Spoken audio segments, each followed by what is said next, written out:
Hola, ¿qué tal? Buenas tardes. Mi nombre es Susana Rodríguez y bienvenidos al Instituto de Difusión Jurídica de Ciudad del Carmen, Campeche.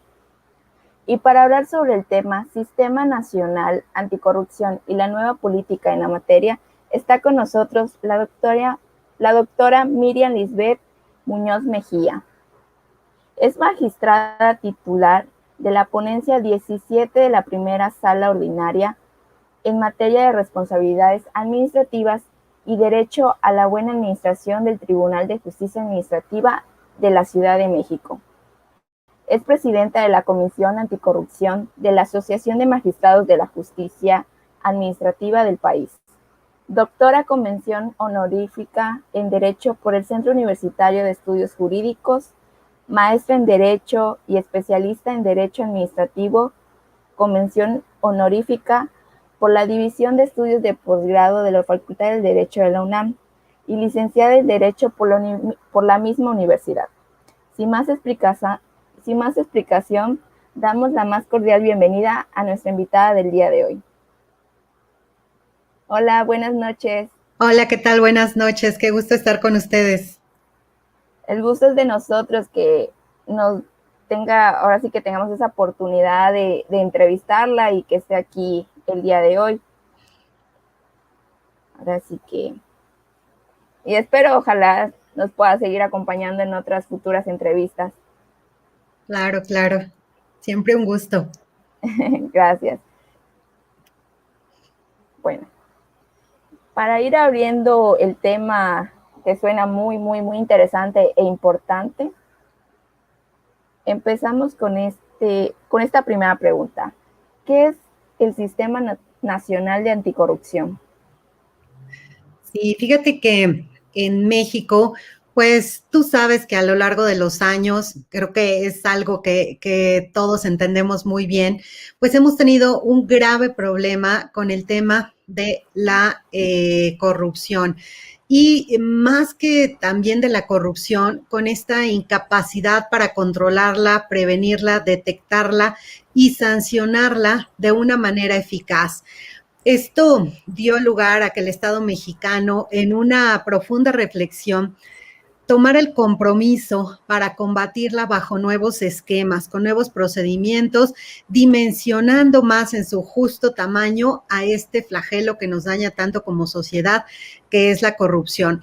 Y entonces, derivado de esa reflexión y de esta voluntad política de mejorar las condiciones de México en esta materia, pues se crea un nuevo Sistema Nacional Anticorrupción. Si bien antes teníamos normas y teníamos autoridades que de alguna manera se encargaban de sancionar a quien infringía la norma, de investigar estos casos, pues lo cierto es que nos dimos cuenta de que no podíamos estar trabajando de manera aislada, sino que se tenía que trabajar de una manera coordinada en el combate de este mal.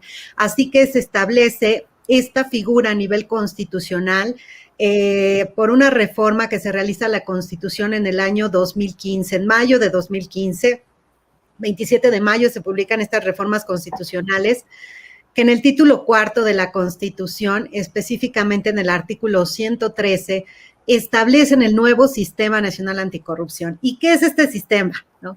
Este sistema, en términos muy sencillos, es implica la coordinación de autoridades. No es un nuevo ente, no tenemos como en otros estados una agencia anticorrupción con superpoderes que va a investigar, hacer. No, aquí lo que vamos a tener es un sistema de coordinación de autoridades de todos los órdenes de gobierno, es decir, federal, estatal y municipal, que participan en la prevención, detección y sanción de faltas administrativas, hechos de corrupción y en el control del gasto público.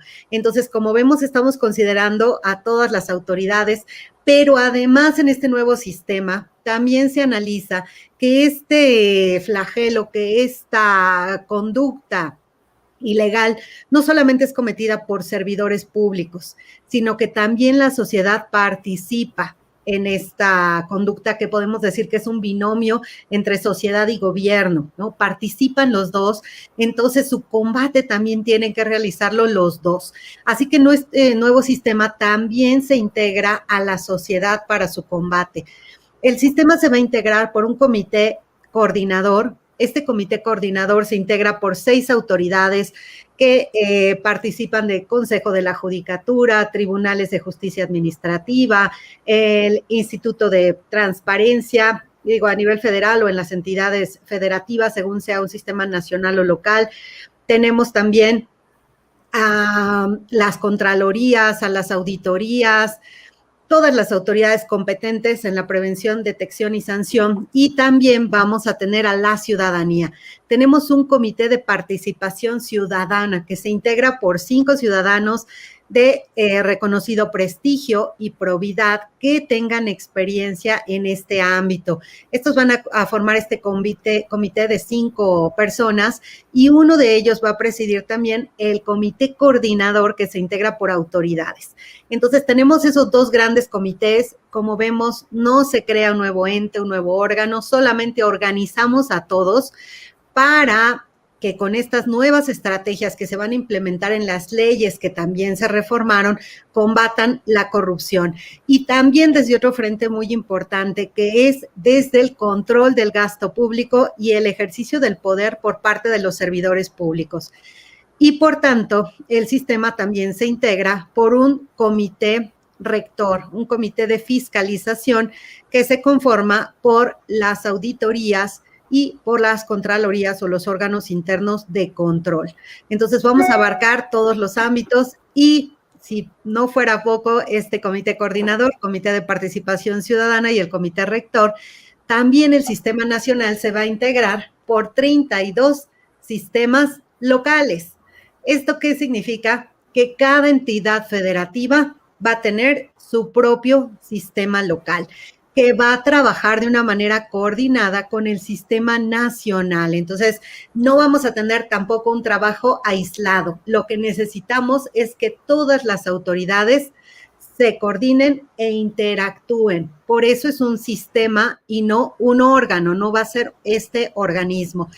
Sí se va a crear un órgano descentralizado, pero únicamente es la Secretaría Ejecutiva, que va a tener un secretario técnico que va a ser el encargado de apoyar operativamente a las autoridades del sistema nacional y que va a dotar de los insumos necesarios a estas autoridades para actuar en esta función.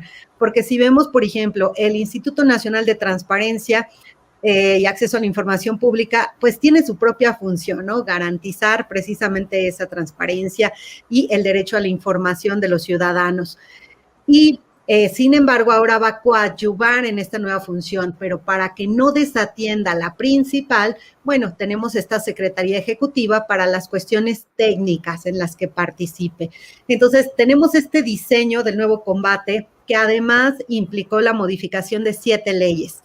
Ahí solemos decirle también las nuevas 7 leyes, pero estas son aquí de combate a la corrupción, que fueron... se crea, por supuesto, la Ley General del Sistema Nacional Anticorrupción, se crea la Ley del Tribunal de Justicia Administrativa, se reforma el Código Penal, se reforma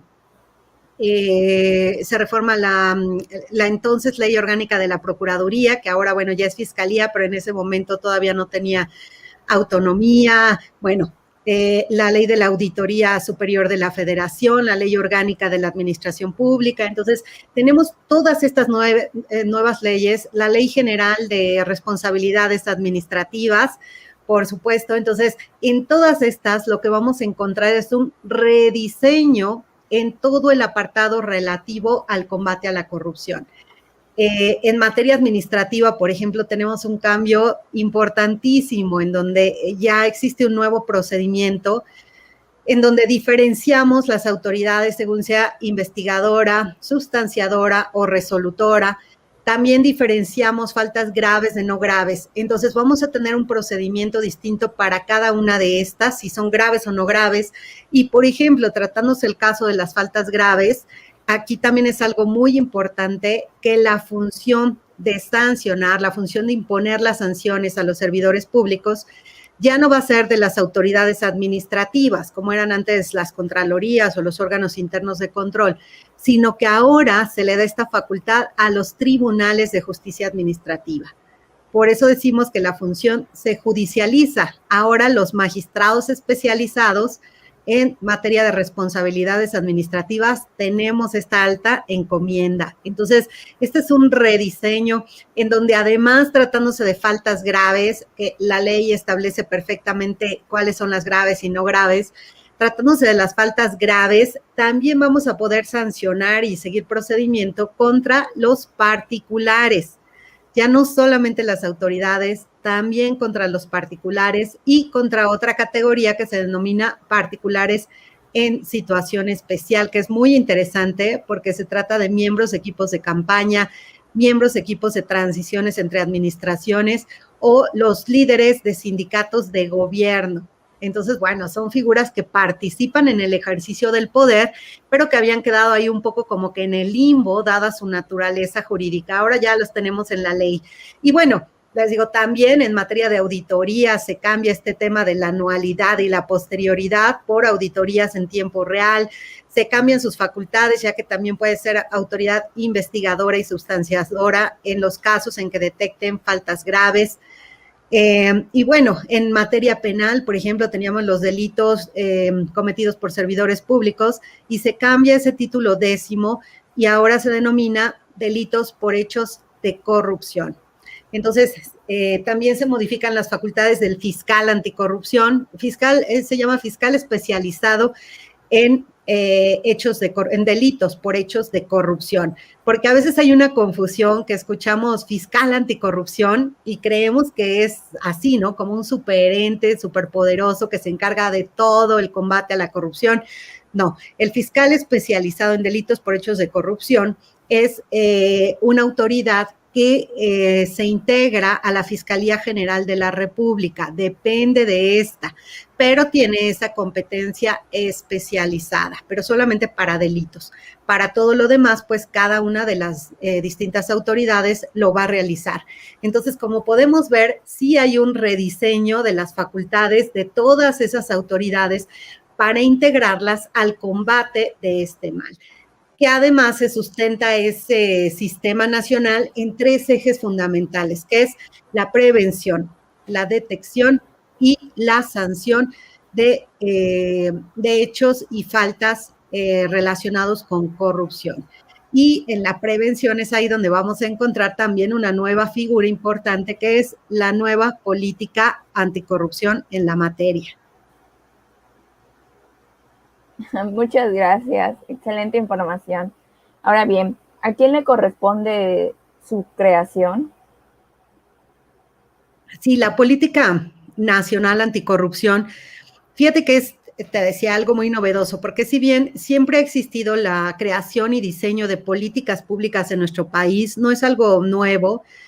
En realidad lo encontramos, por ejemplo, en el artículo 26 constitucional, ya esta obligación de contar con un plan nacional de desarrollo que cada sexenio el gobierno tiene que emitir y que precisamente va a integrar las líneas de acción de la administración pública, ¿no? Y el diseño de las políticas públicas, sustentada también en unos procedimientos que consideran un aspecto democrático, integral, plural, en donde se tiene que considerar a toda la sociedad y realizar consultas y encuestas para construir esas políticas.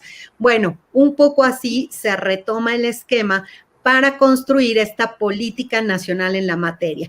Esta política, su diseño, de acuerdo con la Ley General del Sistema Nacional Anticorrupción, y específicamente con su artículo 9, el diseño se va a dejar a cargo del comité coordinador. Este comité, que ya decíamos, se integra por 6 autoridades y un ciudadano que lo preside. Entonces, como en este comité van a participar ahí sí todos, pues a él se le encomienda esta alta tarea que implica aprobar, diseñar y promover la política nacional en esta materia. Pero no solamente la aprobación, también se le encarga la evaluación periódica, ajuste y modificación de la política nacional, lo cual es muy importante porque no basta con que tengamos un instrumento que sí, ya de suyo va a ser muy importante, sino que también una de las cuestiones que generalmente se deja de lado es la evaluación de estas políticas y en su caso el rediseño, si notamos que no están siendo efectivas para el objetivo para el cual fueron creadas. Entonces, a este comité coordinador se le va a dejar esta función y además se le da la función de requerir a los entes públicos el cumplimiento de las políticas públicas en la materia, así como también proporcionar todos los datos e información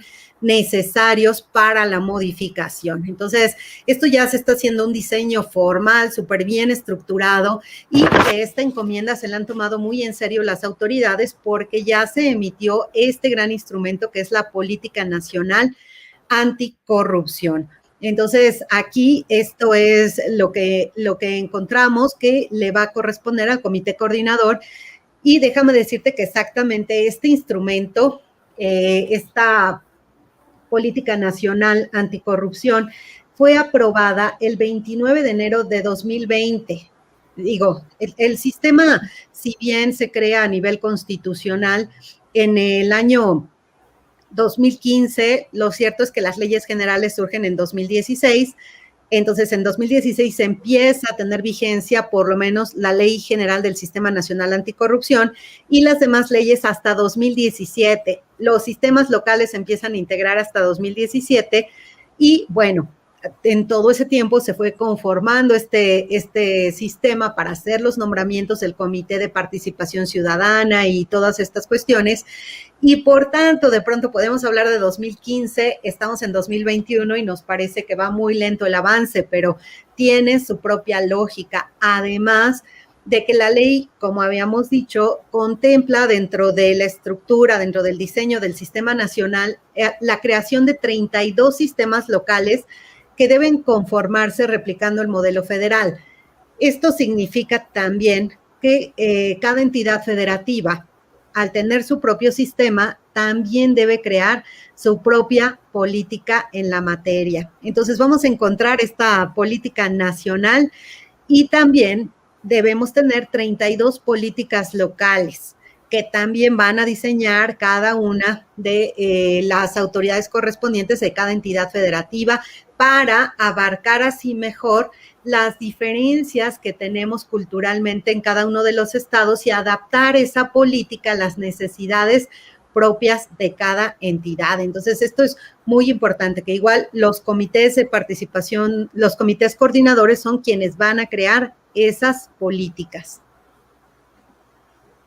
Gracias. ¿Y qué proceso se sigue para ello, o sea, para el Sistema Nacional de Anticorrupción? Sí, fíjate que el Sistema Nacional Anticorrupción lo que establece para el diseño de las políticas públicas, bueno, obviamente tendríamos que hablar que la Política Nacional Anticorrupción tiene como objetivo asegurar la coordinación de acciones. Decíamos, como sistema, su principal finalidad es la coordinación entre todos los entes públicos que integran el Estado mexicano, así como el involucramiento de los distintos sectores de la sociedad con la finalidad de asegurar el control efectivo de las distintas manifestaciones de corrupción en todos los niveles de gobierno. Y por tanto, aquí lo que se hace es un ejercicio de sistematización, análisis de información y datos obtenidos a través de mecanismos de consulta pública. Para la creación de estas políticas se hacen consultas públicas nacionales en las que se recolecta la perspectiva y el sentir de la ciudadanía, también de expertos de las organizaciones civiles, academia, empresarios y otros actores interesados en el tema o en el problema más bien de la corrupción, así como también se va a hacer un análisis de la evidencia de datos oficiales, estudios de organismos internacionales, investigaciones académicas y organizaciones de sociedad civil, entre otras fuentes. Entonces, se obtiene toda esa información, se realizan todas esas consultas, esa participación. Y bueno, también estos diagnósticos van a contener datos oficiales, principalmente del INEGI, por supuesto, este instituto que coadyuva con la obtención de la información en México, y que se van a complementar con la evidencia generada por otras instituciones públicas, académicas, organizaciones de la sociedad civil y organismos internacionales que participan en los procesos de consulta pública. Entonces, este es el mecanismo para la creación de las políticas. Tienen que ser integrales y tienen que ajustarse a la realidad. De ahí que tenga que haber la participación de todos estos sectores. Entonces, de hecho, ahí, por ejemplo, el Comité de Participación Ciudadana del sistema va a ser el enlace y el vínculo con las organizaciones de la sociedad civil para que éstas traigan su propuesta, su sentir y puedan ser tomadas en cuenta al momento de integrar la política nacional anticorrupción. Entonces, es un proceso largo de consulta. También de ahí que no podamos hablar tan rápido de la construcción de estas políticas públicas en la materia, porque necesitamos seguir ese procedimiento para que de verdad sean integrales. Y lo mismo va a pasar en las entidades, tienen que hacer este proceso. Hay varias entidades que ya lo tienen, aunque la verdad a la fecha todavía faltan muchas, y de hecho, por ejemplo, hay 2 entidades del país que ni siquiera han comenzado su política, que es el estado de Morelos y la Ciudad de México. La verdad estamos ahí todavía con alguna carencia derivado de que en la Ciudad de México no contamos aún con la integración del sistema local anticorrupción, porque si bien en 2017 se hizo la reforma constitucional, se publicaron todas las leyes, lo cierto es que hubo por ahí un revés, ya que la Suprema Corte invalidó la ley del sistema local anticorrupción de la ciudad. No por el contenido, pero sí lo invalidó porque el proceso legislativo no fue correcto. Y esto implicó que todos los nombramientos quedaran atrás y ahora se tengan que rehacer. Y por tanto, al no haberse integrado todavía el sistema, pues no podemos hablar de que haya un comité coordinador que se encargue de realizar esta política anticorrupción, ¿no? Entonces, este es como el sistema que se sigue para la creación de la política nacional anticorrupción. Ok, muchas gracias. Anteriormente ya había mencionado sobre los ejes, cuáles eran. Entonces, ya hablando aquí un poquito más con profundidad, ¿nos puedes explicar sobre esos ejes? Y fíjate que precisamente cuando se hizo todo el análisis del resultado de estas consultas públicas, se detectó que esta coordinación e involucramiento de autoridades y de sociedad para el combate a la corrupción se tenían que articular en torno a 4 ejes estratégicos, que estos ejes estratégicos están asociados a igual número de causas problemáticas que propician la corrupción y que se ha dicho que integran las dimensiones de la corrupción como un fenómeno sistémico. Estos 4 ejes son el primer eje se refiere a combatir la corrupción y la impunidad. El segundo eje a combatir la arbitrariedad y el abuso del poder. El tercer eje a promover la mejora de la gestión pública y de los puntos de contacto de gobierno y sociedad. Y el cuarto eje implica involucrar a la sociedad y al sector privado. Entonces, como vemos aquí, estos 4 ejes pues son fundamentales, ¿no? Estamos hablando primero que una de las grandes causas, bueno, propiamente el objetivo de toda esta política anticorrupción es combatir la corrupción, ¿no? Este fenómeno, decíamos, sistémico, que ahora tiene estructuras muy complejas en donde precisamente deben participar distintos actores de ciudadanía y gobierno para combatirla. Entonces, el primer eje va en función de eso, pero sobre todo algo que también es muy importante y que es el combate a la impunidad. Porque aquí tenemos 2 cuestiones. Una cosa es la corrupción y otra que no haya sanciones, que sigamos teniendo a los responsables de actos de esta naturaleza sin una repercusión y que eso a su vez va a propiciar que se sigan cometiendo actos de esta naturaleza. Entonces, en primera instancia lo que queremos es acabar con la impunidad, de ahí que necesitemos mejores controles para detectar y para investigar y sancionar estos hechos de corrupción o faltas graves vinculadas con ellos. El segundo eje, te decía, es combatir la arbitrariedad y el abuso del poder, que al final son situaciones que precisamente van a permear para que se cometan más actos de corrupción. Entonces ya no queremos abuso de poder. El tercer eje implica promover la mejora de la gestión pública y de los puntos de contacto sociedad y gobierno. Fíjate que ha sido un reclamo constante y de muchos años, por ejemplo, del sector empresarial y de la sociedad civil en su conjunto, en donde dicen siempre es muy complejo acercarse al gobierno hasta para realizar un trámite que podríamos creer que va a ser rápido. Y ahí en ese contacto sociedad y gobierno es en donde se han generado muchos problemas de corrupción.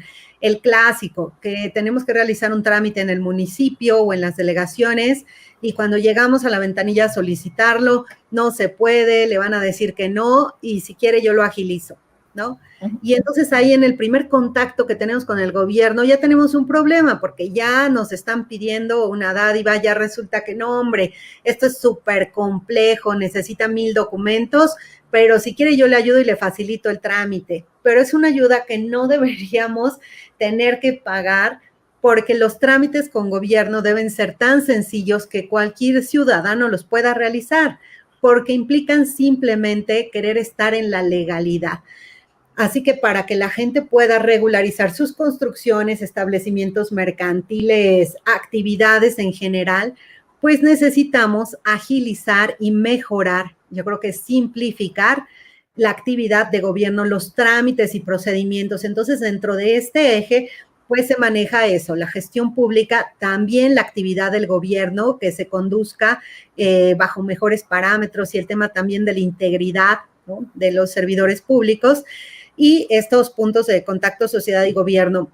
Y como cuarto eje, te mencionaba, involucrar a la sociedad y al sector privado.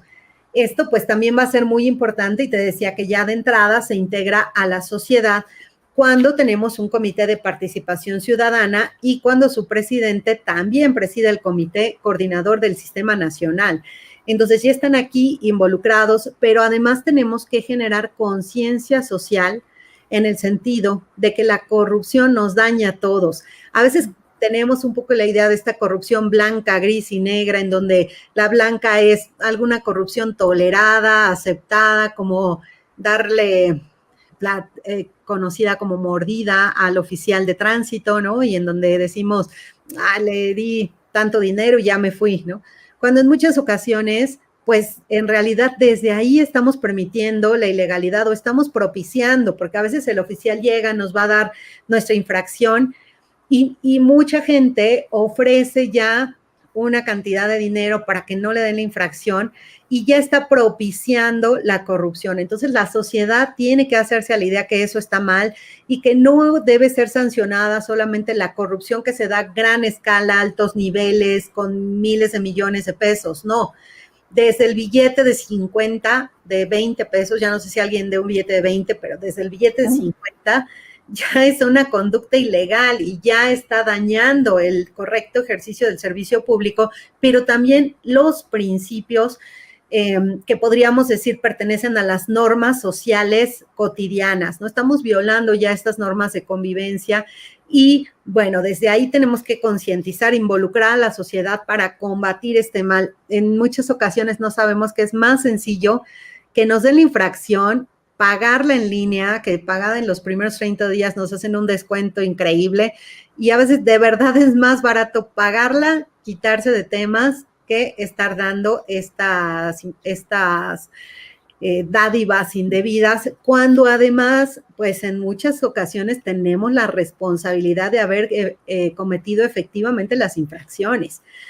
Nosotros en el tribunal de repente vemos asuntos en donde llegan a impugnar una sola persona 20 o 30 infracciones de tránsito. Decimos, esto no es un error de los sistemas, esto ya es una conducta reiterada de una persona. Y digo, por supuesto que tienen los medios de defensa al alcance, ¿no? Que pueden ir a impugnarlo, pero de verdad, ¿por qué no asumir nuestra responsabilidad propia de decir, ¿qué me pasa? Tengo 30 infracciones. Oye, pues o toma un curso, o maneja mejor, ¿no? Pero si no, ya págalas, porque estás engrosando ahí el aparato administrativo cuando tienes que involucrarte en tu responsabilidad social. Y la otra parte, la del sector privado, la de las empresas, es algo que inclusive en medios ya habrán visto con estos temas de compliance y todo, que es la integridad en las empresas. También que cuenten con códigos de ética, con esquemas de transparencia y bueno, una serie de esquemas más que, por ejemplo, pide la Ley General de Responsabilidades Administrativas en su artículo 25, pero también los estándares internacionales en materia de comercio exterior, inclusive el TMEC, que se suscribió el año pasado, también tiene un capítulo anticorrupción en el artículo 27, y también habla de la integridad corporativa. Entonces, estos ejes ya se involucran también en la política nacional anticorrupción y estos ejes se van a regir bajo 4 principios transversales. Esto es que esos 4 ejes deben ser atendidos considerando la coordinación para actuar, el respeto a los derechos humanos. Toda política debe ser respetuosa de derechos humanos, aunque esté combatiendo a la corrupción. También bajo un eje transversal de gobierno abierto y participación social. Esto es fundamental. Y también mediante el uso de inteligencia y tecnologías. Aquí, por ejemplo, vamos a ver cómo existe esta figura del secretario técnico que contempla el artículo 35 de la Ley General del Sistema y en donde nos dice que el secretario técnico tiene que integrar los sistemas de información para integrar el resultado de las evaluaciones y que estos datos sean públicos y reflejen los avances o retrocesos de la política nacional anticorrupción. Entonces, aquí es un ejercicio de gobierno abierto y de transparencia que está asegurando el propio sistema respecto de estas políticas y para caminar todos juntos. Entonces, esos son los 4 ejes, los 4 principios transversales que van a regir las políticas que se han creado, que están divididas en lo que denominamos 40 prioridades. Cada eje cuenta con 10 prioridades y estas prioridades precisamente constituyen la política pública. De hecho, este instrumento, esta política nacional que se emitió en enero del año pasado, está muy bien elaborada. Ahí te va guiando, para quien la quiera consultar, está en internet, la pueden descargar. Está la página del Sistema Nacional Anticorrupción en la parte de la Secretaría Ejecutiva del Sistema. Ahí encuentran la política, inclusive hay una guía para la creación de las políticas locales anticorrupción para ayudar a las entidades a realizar sus propias políticas en la materia. Y bueno, les decía, vienen estas políticas, bien establecido también que estas políticas obviamente tienen que diseñarse y evaluarse. Y esta evaluación se va a realizar dependiendo si es una política que debe implementarse y dar resultados al corto, mediano y largo plazo. Esto va de 1 a 3 años, de 3 años a 6 y de 6 en adelante, según sea el largo plazo, digo mediano, corto, viene en este instrumento. Viene también cada una de estas prioridades, a qué autoridades les va a corresponder implementar cada una de estas prioridades, cada una de estas políticas, y si se trata de una política a corto, mediano o largo plazo, y dividida también en cada uno de los ejes a los que se van a integrar. Entonces, de verdad es un documento muy interesante. Yo les recomendaría bastante, si les interesa el tema anticorrupción, el tema del combate de este mal, creo que es fundamental leer ese instrumento y que además, déjame decirte que hay una versión muy amigable, porque hay una versión larga, pero para quien no quiera leer la versión larga, ya sea por tiempo o porque a veces es un poco tedioso la versión larga, pues también hay una versión cortita de 3, 4 hojitas en donde se describen qué es la política, cómo se realiza, cuáles son estos ejes, estos principios transversales y estas 40 prioridades para que podamos tener un conocimiento, pero ya un poquito más, léanse ese instrumento que de verdad está muy interesante y muy bien elaborado. Y fíjate que poco se habla de este tema, cuando es fundamental para la prevención y para un cambio de cultura, de una cultura de la corrupción a una cultura de la legalidad. Entonces, sí recomiendo mucho leer este instrumento que es público. Excelente. Gracias. Bueno, y ahora, ¿quién evalúa la política en la materia? Sí, fíjate que esta evaluación nuevamente le va a tocar al comité coordinador y pues respaldado del secretario técnico. Esto de acuerdo con los artículos 9 y 27 de la 9 y 35 de la Ley General del Sistema Nacional Anticorrupción. Tienen estas facultades y va a ser muy importante porque te decía que ese comité coordinador pues se integra por fiscal anticorrupción, tribunales de justicia administrativa, consejo de la judicatura, secretaría de la función pública, auditorías y esta Fiscalía Anticorrupción. Entonces tenemos todas esas autoridades y a la ciudadanía, porque va a ser también este representante del Comité de Participación Ciudadano que lo preside. Entonces, sí integramos a todos aquellos que en su día a día y en su función cotidiana combaten de una u otra manera la corrupción. Entonces, tienen que estar ahora vigilantes de que se cumplan con las políticas y de ver si están dando resultados o no. Es muy importante aludir a que las políticas públicas no son instrumentos que podamos ver resultados a muy corto plazo, que a veces quisiéramos, ¿no? Ya hoy surgieron, ¿cómo estamos en un mes? No, desafortunadamente esto da resultados a través de los años. Es algo en donde un mediano plazo van a ser más de 3 años y un largo plazo nos vamos a 6 años. Entonces, no es una evaluación rápida. A veces escuchamos crítica a este sistema y a las políticas diciendo no han dado resultados, no han sido efectivas, no está sirviendo, hay que desaparecer al sistema. Bueno, el sistema es una coordinación de autoridades. Hablar de desaparecer la coordinación de autoridades, pues ya de entrada, pues no me parece que sería un buen mensaje, ¿no? Que se enviara, porque les digo, no es un nuevo ente y todas estas facultades con las que se cuentan son muy importantes y creo que sí ha habido un cambio de paradigma en la manera en la que se está combatiendo a la corrupción y por tanto hay que entender que la evaluación que se haga de las políticas pues tiene que ser con los años. Esto es a nivel mundial, no es un problema exclusivo de México y no es que estos estándares de evaluación también sean propios de México. Esto es a nivel internacional en la misma línea, con los mismos tiempos. Entonces, así es como se va a realizar la evaluación de la política nacional anticorrupción. Ok, muchas gracias.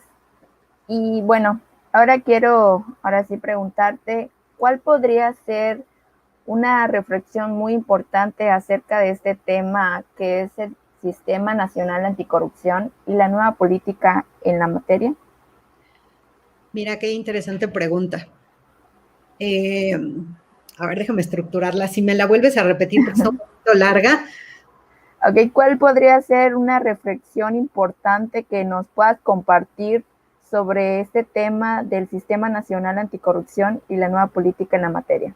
Sí, excelente. Ya, es que primero la empecé a analizar y luego ya se me olvidó el contexto. Bueno, una reflexión que me gustaría hacer es que, por supuesto, la corrupción es un mal que nos daña a todos, no solamente en el aspecto económico, sino que también lesiona nuestros derechos fundamentales y llega a causar la pérdida de vidas, ¿no? Si no tenemos correctos servicios de salud, hay pérdida de vidas. Si no tenemos correctos servicios públicos o obras públicas deficientes, podemos provocar la pérdida de vidas. Entonces, la corrupción es un mal que realmente necesitamos combatir y necesitamos estar conscientes de esa trascendencia que tiene para todos. Y luego entonces, si nos damos cuenta de su importancia y de sus efectos tan nocivos para cada uno, pues lo importante va a ser asumir nuestra responsabilidad social para ser partícipes de este combate. ¿Y cómo lo podemos hacer? Bueno, más allá de generar buenas prácticas en nuestra interacción cotidiana, los unos con los otros, con las empresas o con el gobierno, creo que también es muy importante involucrarnos en conocer cómo funciona este sistema, porque te digo, yo he escuchado en muchos lugares, no funciona ese sistema, ya que lo desaparezcan, que desaparezcan esa institución. No es una institución, solamente es una coordinación entre autoridades. Entonces, a mí me parece, por ejemplo, muy importante esta actividad que ustedes realizan y que agradezco nuevamente la invitación a platicar de estos temas, porque es una forma de acercar a todos, ¿no? Por lo menos a todos los que nos escuchan, a nuestra audiencia, que espero sean muchos, un saludo, pues es una forma de acercar estos temas, de generar esta conciencia y también un poquito acercarlos a la manera en la que está conformada, porque a veces la conocemos algunos abogados, pero no sale de una manera abierta y sencilla para toda la sociedad, de qué manera pueden participar. Por ejemplo, se mejora mucho el esquema de denuncia pública de actos de corrupción. Hay páginas de internet, se tiene que hacer mucha publicidad de que podemos hacer inclusive denuncia anónima. A veces tenemos miedo de las repercusiones y hacemos la denuncia de alguien con poder o con dinero o, bueno, en general este miedo a denunciar. Bueno, ya puede hacerse por correo, por teléfono, de muchas maneras e inclusive puede ser, te digo, anónima. Entonces, ahí tenemos una vía. También ya se han creado algunos lineamientos y acuerdos de protección de los alertadores ciudadanos, alertadores de la corrupción, en donde también están estas guías para que nosotros podamos hacer del conocimiento de la autoridad, porque a veces la autoridad no investiga porque no sabe, porque no tiene forma de saber respecto de todos estos actos por su propia naturaleza, porque se dan en lo oscurito, ¿no? Estos actos de corrupción, pues generalmente no son públicos. Y te digo, no son públicos y de qué manera las autoridades pueden combatirlos si no los conocen. Entonces, la forma en la que se puede realizar es a través de la ciudadanía o de las propias autoridades que a su vez denuncian a otras autoridades, ¿no? Ese es, por un lado. Dos, conociendo el sistema. De hecho, bueno, ya ahí el comercial. Yo acabo de publicar un libro sobre Sistema Nacional Anticorrupción, en donde también viene desarrollado de una forma muy, muy sencilla toda su integración. Y bueno, te decía, desde el sector empresarial también esta parte de asumir con integridad la actividad que realizamos cotidianamente. Entonces, la reflexión final sería eso. Lo importante es que todos asumamos la responsabilidad que nos corresponde para combatir este mal, que nos acerquemos a estos instrumentos para su combate, que nos acerquemos a leer ahí en nuestros ratitos de ocio, no, que le demos un ratito, una lectura a estas políticas anticorrupción y a todos los temas que tenemos en internet, la plataforma digital nacional, la página del Sistema Nacional Anticorrupción y una serie de datos que de verdad resultan inclusive interesantes para leer de manera cotidiana y que nos pueden ir dejando esta reflexión sobre la manera en la que nosotros participamos y colaboramos con nuestra sociedad. Esa sería la reflexión. Muchas gracias. Bueno, a nombre del instituto queremos ahora sí que agradecerle por su participación en este espacio, porque pues, la finalidad de esto es compartir el conocimiento y las experiencias adquiridas que vamos tomando alrededor de nuestras carreras.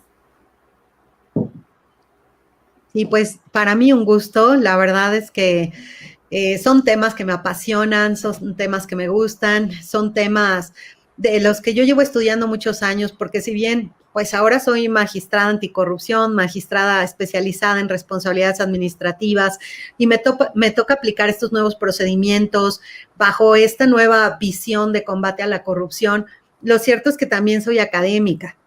Y como académica, bueno, ya tengo 15 años, cumplí mis 15 años hace poco, y enseño la materia de Derecho Administrativo. Y en Derecho Administrativo siempre vemos esta división de poderes, órganos constitucionalmente autónomos, y entramos también a la diferencia entre administración pública y privada, y dentro de esto, el esquema de responsabilidades de los servidores públicos. Entonces, son temas que a mí me encantan, me apasionan de toda la vida, y que ahora creo que cobran más relevancia viendo las situaciones tan desafortunadas por las que estamos pasando a nivel mundial por estas cuestiones que se ven afectadas por la corrupción, digo, en el aspecto económico, en el aspecto social, en el aspecto de la salud, de los derechos humanos, y pues generar esa conciencia, te digo. Entonces, a mí me encanta hablar de estos temas, de verdad, yo encantada de estar aquí con ustedes compartiendo un ratito de esta experiencia y pues estas reflexiones personales, ¿verdad? Porque estas las asumo